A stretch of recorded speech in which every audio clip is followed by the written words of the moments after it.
So you may have heard that over the course of the winter holiday, I think literally last week, I-95 froze in the DC, Maryland, Virginia area. I believe it was just south of DC.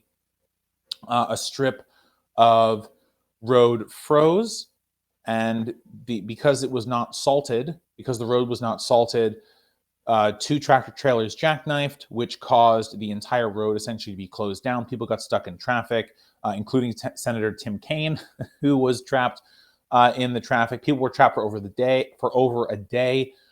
There is some reporting people have died because emergency vehicles were not able to get to them, and some people froze, and some people were not able to get food, and there were all sorts of issues. I don't know how many people died from that, but I do know that there were some fatalities, unfortunately, from this kind of long area of traffic. And it was I don't remember how many miles of traffic were stopped, but it was stopped for an entire day. I mean, it just kind of went on, and it was actually near an exit ramp, but people couldn't get off. The whole area was really blocked up.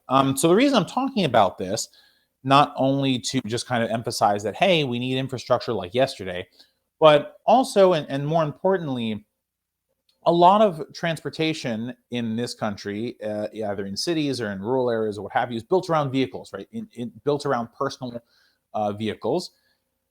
And because of that, the amount of people on the road at any given time is more or less equal or divided by two, to the amount of cars that are on the road. So you have lots of volume. So if there's a little bit of a slowdown, you get lots of people who are stuck in areas because there are lots of cars, right? And the volume, as anyone who has driven knows, volume typically causes slowdowns. Weather also causes slowdowns, and accidents cause slowdowns, right? So we had all three of those going on at the same time. And the kind of immediate reaction might be, oh, we just need wider roads, or if they'd put salt down, it would have been fine. And that may actually help, but the solution to our problem with large amounts of congestion is actually just to not use roads at all. Sounds strange, but let me elaborate. So one of the things we can do to reduce the number of cars on the road is just make public transportation much easier to deal with. Multi-city bus routes, intra-city bus routes, intercity bus routes, trolleys, trains, light rail, things like that can reduce the number of drivers on the road, right? And the fewer drivers are on the road, the less likely it is that you have an emergency like this happen. And all that requires a lot of different kind of infrastructure, right? So when we think infrastructure, we think roads and bridges, but a lot of that goes back to this idea of the individual car, right? We talk about these things as individual freedoms, individual liberties, individual isms that we do and participate in as we go forward in in our lives and things like that. And also, by the way, corporations use roads too, so it's not just individuals, right? And so, but the most traffic is actually caused by individuals.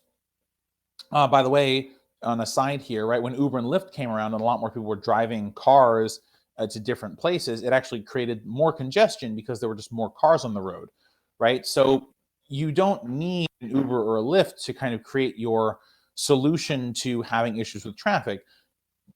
The solution is actually just to use roads less, and then there's going to be less traffic. And you can do this, as I mentioned, by creating all these other types of collective infrastructure, right? So if we thought about infrastructure from a collective point of view as opposed to an individualistic point of view, we would think more about these solutions that would get people where they need to go, and would allow us to have fewer cars on the road. And by the way, just actually building out the infrastructure is not good enough, right, for this particular scenario that I'm talking about. You also need to make it cheaper, free. And actually, I would say free. It should be totally free to use trains, light rail, trolleys, buses, and things like that. And all that should just be run by the state, right? We should pay taxes, obviously based on our incomes, progressive taxes that make the rich pay their fair share, yada yada. And we use the revenue from that to create a healthy, vibrant public transportation system that reduces our reliance on major interstate highways. And the less reliant we are on these highways, of course, the less likely it is that we have these types of traffic disasters. So obviously, what happened is a tragedy, and it's very unfortunate. And truly, there was lots of layers of incompetence. It seems because even first responders got stuck as well, responding to the car accidents. So, kind of everyone who was responding to this seemed to be incompetent. The people who should have known to salt the roads the night before, the people who were responding afterwards.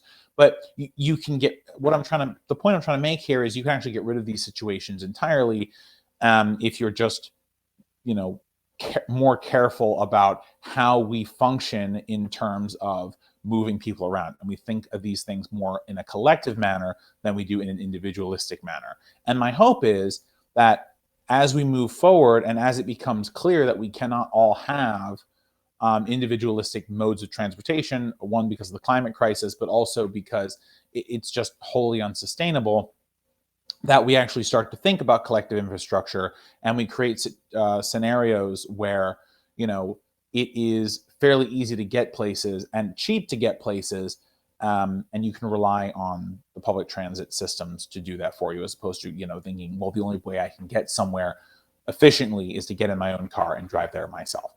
We will still need individualized vehicles, most likely, because there'll just be some places where buses and trains and things don't go. Fair, right? And there'll be some situations where you don't want to walk afterwards.